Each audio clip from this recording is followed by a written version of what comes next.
이번 주간은 WRC와 우리 성경학교 우리 수고하고 애쓴 우리 교사들과 우리 중직자들에게 하나님의 은혜와 축복이 있기를 바랍니다. 태초에 하나님 천지를 창조하시며 그 하나님의 형상으로 우리를 하나님의 모양으로 우리를 지으시고 축복하셨죠. 그래서 아예 그 속에다가 창세기 2장 7절에 뭐라고 얘기하시냐면 그 코에 생기를 불어넣으시니 사람이 뭐가 됐다고요? 살아있는 영적인 존재가 됩니다.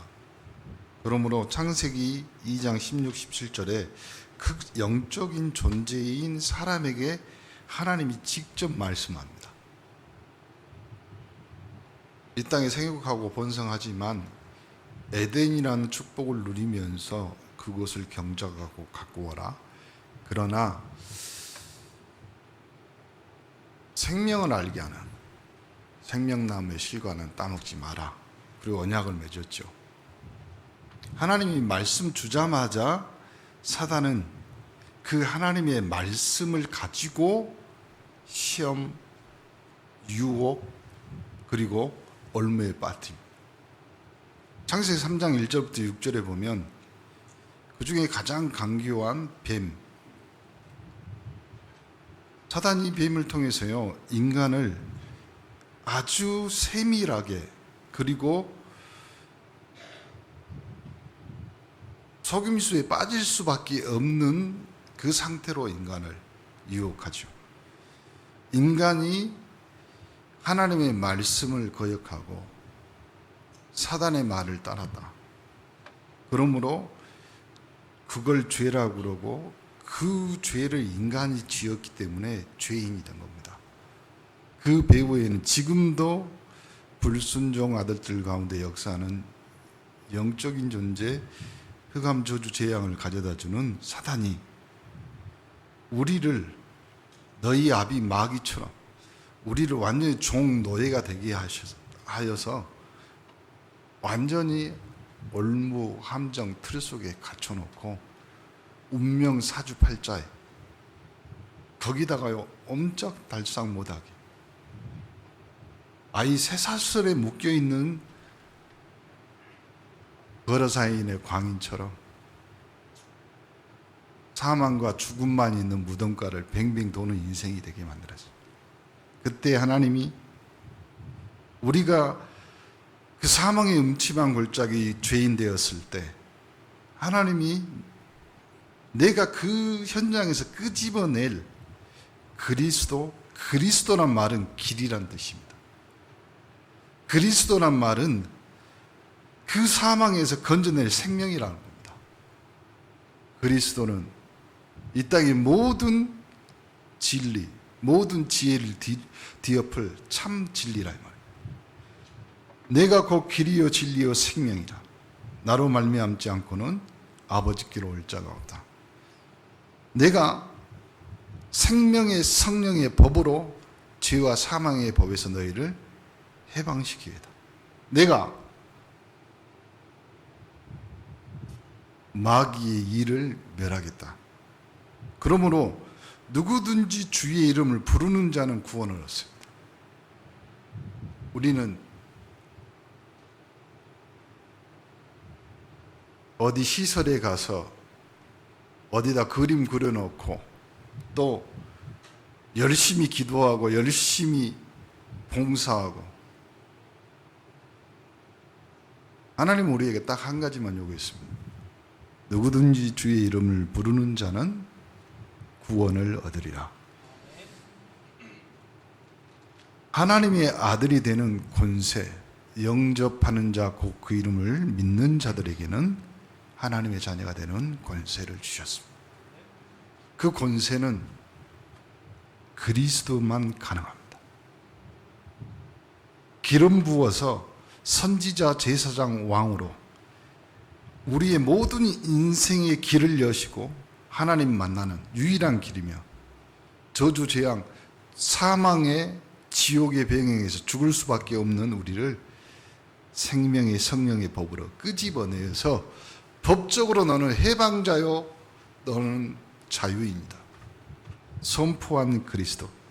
지금도 사단은 우는 사자와 같이 삼킬자를 찾는데, 그 사단과 그 사단의 이를 멸하신 나사렛 예수 그리스도, 오늘 성경의 마태복음 21장, 마태, 마가, 누가, 요한복음 싹 다 나옵니다. 이 본문은 그 그리스도가 이제는 왕이 살던 예루살렘으로 입성하는 장면. 예루살렘에 가까이 와서 어디요? 감람산이라는 곳에 이릅니다. 감람산 어디서 많이 들었죠? 여러분, 우리가 현장에서 쳐다볼 때 항상 생각해야 될 성경의 내용들이요, 가끔 우리가 성경을 읽다가 잊어버리는 기준이 있습니다. 그 캐논이라고 그러거든요. 캐논이란 뜻이 뭐 카메라는 뜻이 아니에요. 캐논은 라틴어인데 잣대라는 뜻이에요. 자. 옛날에는 그 갈대를 꺾어가지고 이것이 한 척이요, 두 자요, 뭐 이런 식으로 딱 기준을 정한 거 있어요. 이걸 캐논이라고 해요. 우리의 인생의 캐논은 여러분이 성경을 읽으면서 꼭 알아야 될 잣대, 키는 그리스도예요. 성경을 읽다가 그리스도를 빼버리면요, 이해가 안 됩니다. 그래서 오늘 예수님이 예루살렘에 들어가면서 감람산을, 이거는요, 예수님이 겟세마네 동산에 기도 드린 그곳이거든요.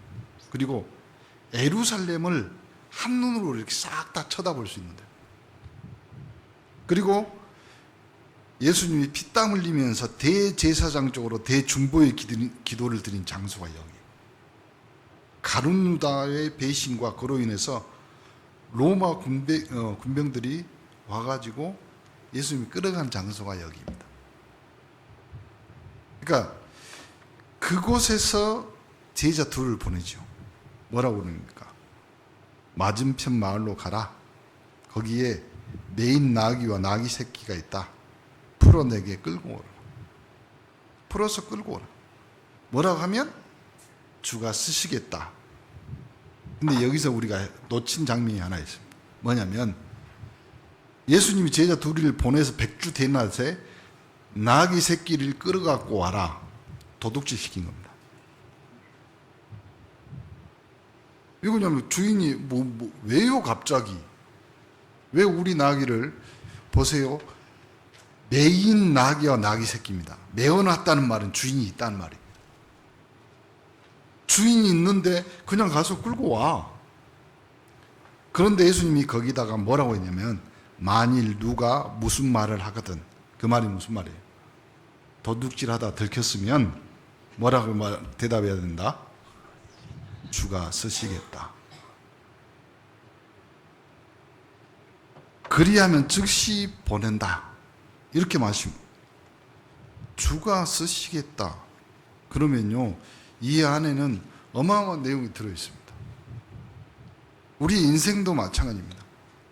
성경에는 이 나귀와 주인이 누군지 설명 안 씁니다. 성경 마태, 마가, 누가, 요한복음에 싹 다 나와 있는 본문인데 주인은 안 나와. 근데 주인은 있어요. 근데 그 주인한테 뭐라고 이야기해요? 주가 쓰시겠다. 그 말로 모든 대답이 끝납니다.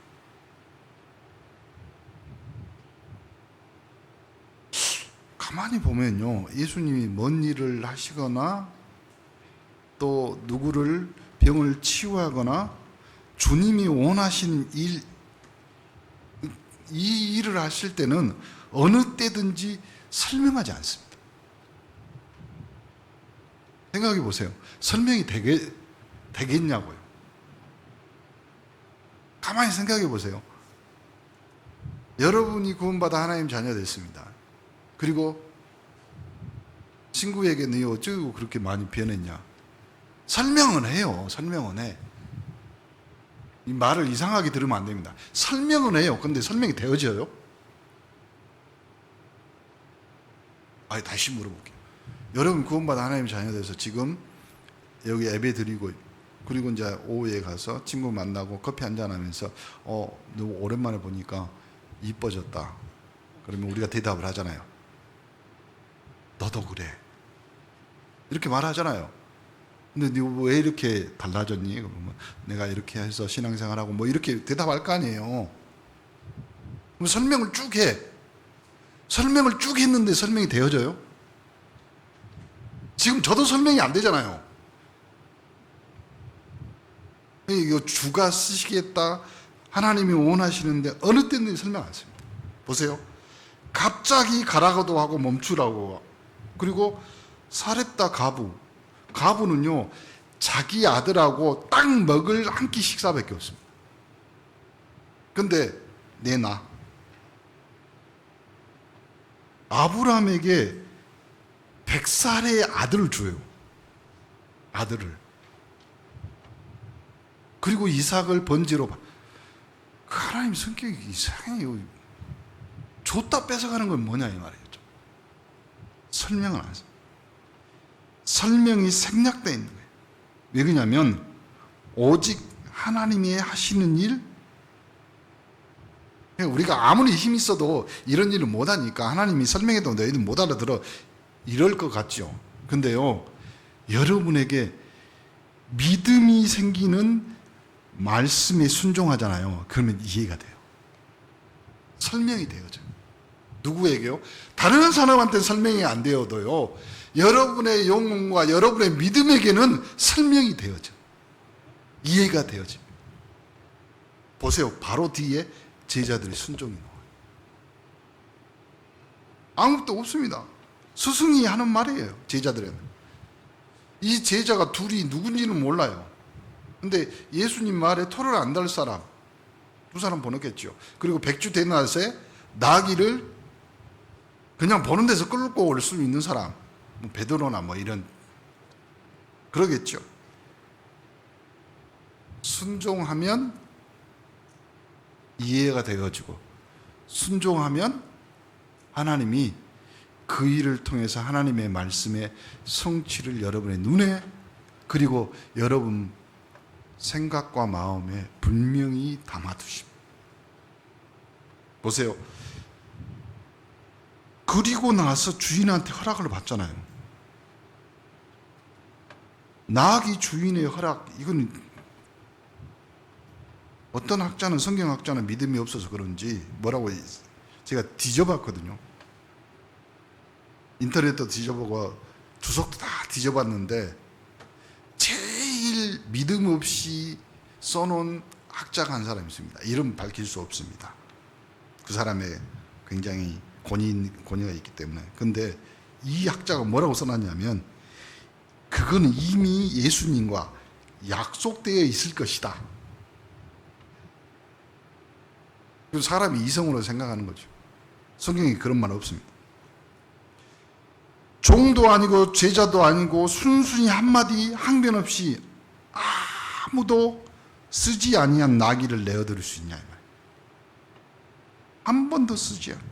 한 번도 멍에를 매지 않는. 이제 여기서 잠깐 나귀. 그럼 예수님이 어린 나귀를 타고 예루살렘에 들어가서 생각해 보세요.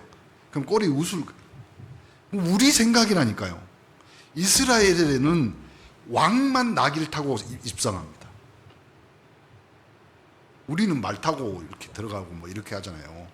그는 말 타고 전쟁에 승리할 때 그렇게 들어가는 거고, 나귀는 성경 여러 군데 나와요. 왕이 사사가 나귀를 타고 입성하는 거예요. 그럼 왕의 권세를 가지고 지금 성에 들어가는 거예요. 한 번도 쓰지 않고 날마다 메어놓았던, 우리가 생각해 보세요. 우리가 가지고 우리가 메어놓는 것들이 뭐 있습니까? 주님이 쓰시겠다 하면 어떤 사람이 휴일도 없이 죽도록 일했어. 그러면서 최고의 목표, 나는 30억을 벌 거야. 그리고 나이 50 넘어서 이거 실제 있었던 일입니다. 그래서 이 사람이 부자가 됐다고 하면서 이제는 나는 내 목표를 이루었으니까 나머지 인생은 좀 쓰면서 즐기면서 살자. 어떻게 살까 이렇게 강구하고 저렇게 강구하고 하다가 생각해보는데 갑자기 몸이 안 좋아서 병원 왔더니 암이래. 의사가 뭐냐면 당신은 몇 개월입니다. 뭐 이렇게 진단을 했을 거 아니에요. 요 사람이 뭐라고 생각했냐면 내가 이렇게 고생해갖고 돈 벌었는데 좀 쓸라고 하니까 그래가지고 기분 나빠서 요걸요 의사가 몇 개월이 남는 것에 기준으로 해서 하루에 돈을 얼마큼 쓰면 다 쓰고 죽을 수 있을까 그렇게 계획을 세운 거예요. 하루에 한 3,200만 원씩 써야 된다. 그래가지고요 이 사람이 죽자고 돈을 써. 비싼 음식, 비싼 호텔, 비싼 최고급 생활을 했어. 근데요 아무리 하루에 많이 써도 500만 원 이상 못 쓰는 거예요. 내일 더 힘내서 더 써야지. 최고급으로 바쁘게 다녀도 500만 원 쓰다가 결국 힘들어가지고요 1억도 못 쓰고 죽어버려. 여러분 잠깐만 생각해 봅시다. 왜 하필이면 낙이와 낙이 새끼를 끌어다가 주가 쓰시겠다. 우리는요 우리가 메어놓는 거 그리고 우리가 가지고 있는 것을요 주가 쓰시겠다 할 때 이 주인 아무 이유 없이 아무 생각 없이 주님이 쓰시겠다 순종할 수 있는 믿음, 우리 온네스의 믿음이 되기를 간절히 축원합니다. 보세요, 낙이 새끼입니다. 그리고요 아주 하찮은 거지만요 천하장사 삼손이 가장 삼손다울 때는요 하나님께서 그 힘을 하나님을 위해 쓰임 받을 때예요. 그때가 가장 삼손이에요. 솔로몬이 가장 솔로몬다울 때 그의 지혜가 하나님에 의해 쓰임 받을 때라니까. 마리아가 가장 마리아다울 때 언제 그 값비싼 향유 옥합을 깨뜨렸어요. 주님이 쓰시겠다. 우리는 기도해야 됩니다. 하나님, 나 건강 그리고 나의 수준, 나의 능력은 이 정도인데 그거는 우리 생각입니다. 하나님이 주가 쓰시겠다 할 때 하나님은 다른 거 다 안 따집니다. 여러분의 수준, 여러분의 능력, 여러분의 건강, 여러분의 재력 그것보다도 주가 쓰시겠다 할 때 순종할 수 있냐. 그러므로 신앙생활은요 보는 눈이 가장 중요합니다. 그걸 볼 줄 알아요. 가장 첫 번째 깨달아야 될 부분, 우리 신앙생활은 보는 눈. 왜냐하면 우리가 하나님 믿고 예수 믿고 나서 일어나는 역사, 막 기적, 여러 가지 일들이 일어날 수 있어요. 또 반대로 굉장히 보잘것없는데 역사가 많이 일어나요. 보세요, 하나님은 홍해를 가르시기도 합니다. 하나님의 능력의 손으로 바벨론, 애굽 아주 능력 없는 사람들 같지만 그 사람들을 통해서 무너뜨리기도 합니다. 나사로를 죽은 자를 살리기도 합니다. 귀신 들린 상관없습니다. 예수님이. 그러므로요 하나님께서는 없는 것 가운데 창조하시기도 했잖아요. 그런데 그 반대도 있다 이 말이에요. 보세요, 하나님은 가장 중요한 일을 시작할 때 그 거부였던 욥을 부르지 않고 누구를 불렀어요? 아브라함을 불렀어요. 같은 시대 동시대 사람이에요. 창세기에 아브라함은 제일 앞에 성경이 있고 욥은 뒤에가 있어서 아니요 동시대 사람이에요. 족장시대 때.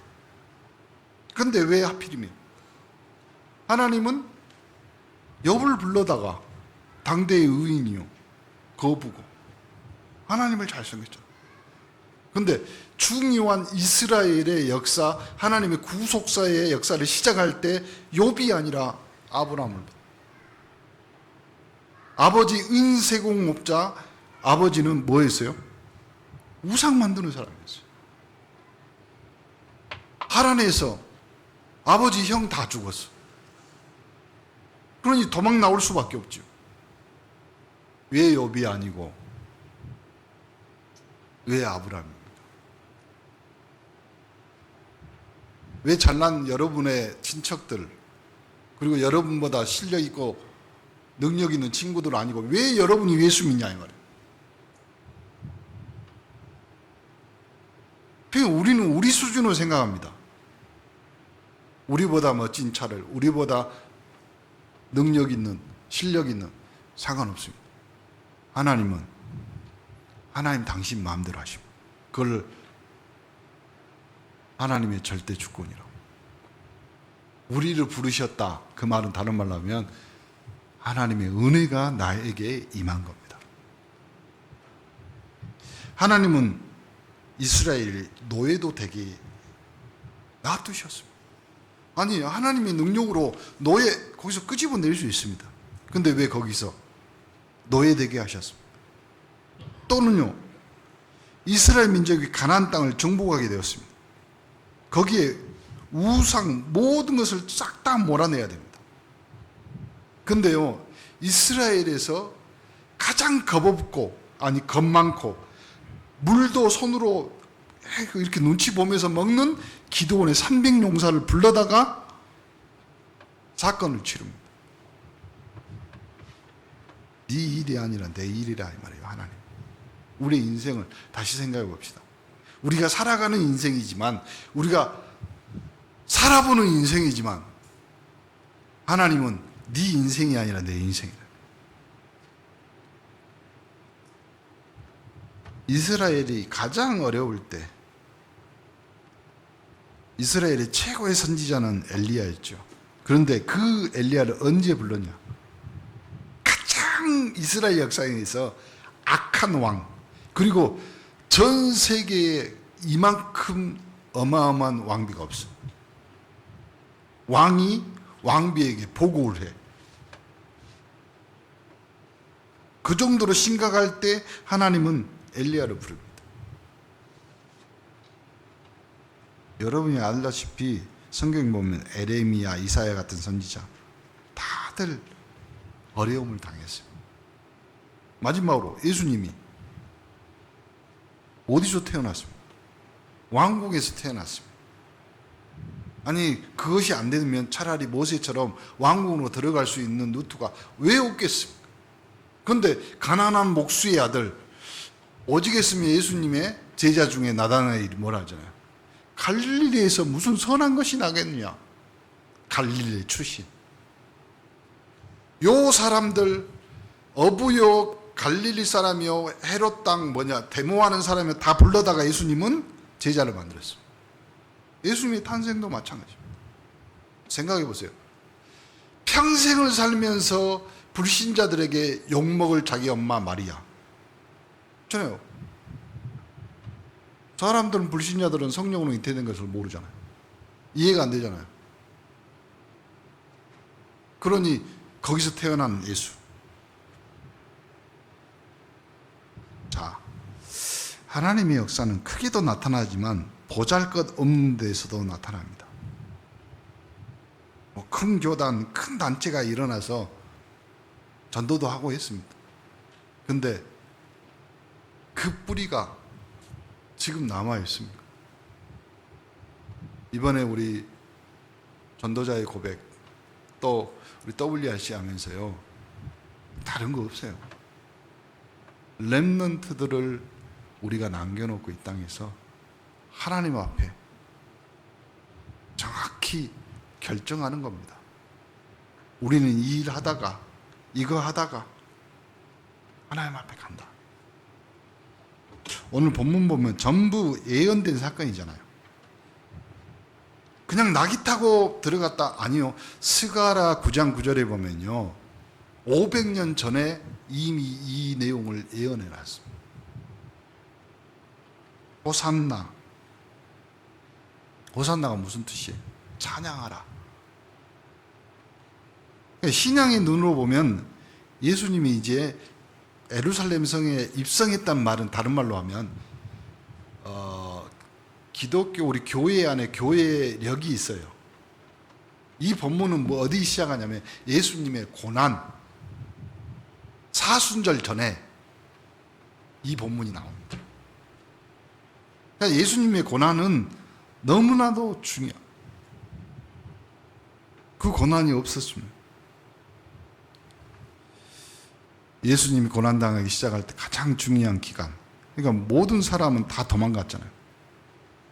잘 못 깨달았죠. 교회 사회도 보면 똑같습니다. 우리 교회도 여러분, 성도는요 믿음으로 자기의 신앙을 고백하는 거잖아요.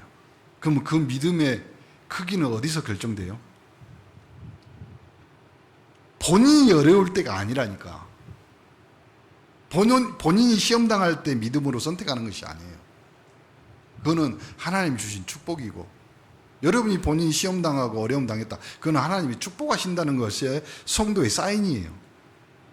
그러면 성도의 믿음의 크기는 교회가, 목회자가, 렘넌트가 어려움 당할 때 뭘 선택하느냐, 선교지가 어려움 당할 때 전도 현장의 전도자, 그리고 전도받을 대상자가 어려움 당할 때, 그게 성도의 믿음의 크기입니다.